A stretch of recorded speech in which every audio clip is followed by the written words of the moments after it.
जड़े माँ 15 दिन काल ये घटना घटिलानी विभिन्न फोरम रे आसिकी सरकार को पाखरे पहुँचेबा की चेष्टा करिसंती। सरकार तांको कथा सुनी ना।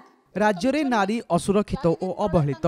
राज्य बीजेपी महिला मोर्चा नेत्री लेखाश्री सामंतसियार आज एक सांबादिक सम्मेलन में एपरी अभियोग आनिछंती बीजेडी सरकार विरुद्ध रे। जेउ सरकार निज दलर जने नारी को सुरक्षा देई पारुनी से दल किपरि नारी जातिर सम्मान रक्षा करियो बोली प्रश्न करछंती लेखा। गत बुधवार बीजेडी नेत्री मीनाक्षी मिश्र ब्रह्मपुर एसपी कार्यालय सम्मुख निज देहरे किरोसिन ढाली आत्महुति उद्यम करथिले। एभली स्थिति पई संपृक्त जिलार एसपी दायी बोली दृढ़ोक्ति प्रकाश करिछंती बीजेपी नेत्री लेखा। कथा कौन पाई ता गुहारी न सुना जीवो सी कौन कहिबा पाई चाहुचन सेति की तो सुनी परिबा हमें कि एक पुराना केस अच्छी बोली आपण ता माँ रो कथा न सुनिबे ये तो विभिन्न भिन्न कथा दुईटा पुराना केस थाई पारे ताको पुलिस परस्यू करू जदि सेटा को परस्यू करनी सीए भी पुलिस रो भूल आउ आज जदि मीनाक्षी मिश्र को कथा पुलिस सुनलानी सीए भी पुलिस रो भूल। एबे गुरुतर अवस्था रे बीजेडी नेत्री मीनाक्षी कटक बड़ मेडिकल चिकित्सित होउछंती।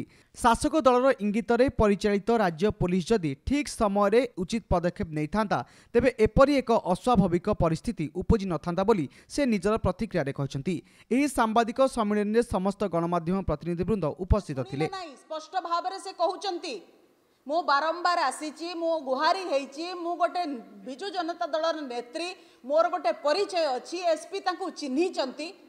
एसपी सेदिन सेठी उपस्थित थिले अन्य काम रे व्यस्त थिले को काम रे व्यस्त थिले सेटा भी हमें पचारुचु। सेठी की जाइथिले काली बरहमपुर जाइथिले मंत्री राज्यर मंत्री मंत्री को सेवा रे पुलिस एसपी व्यस्त थाई पारंती।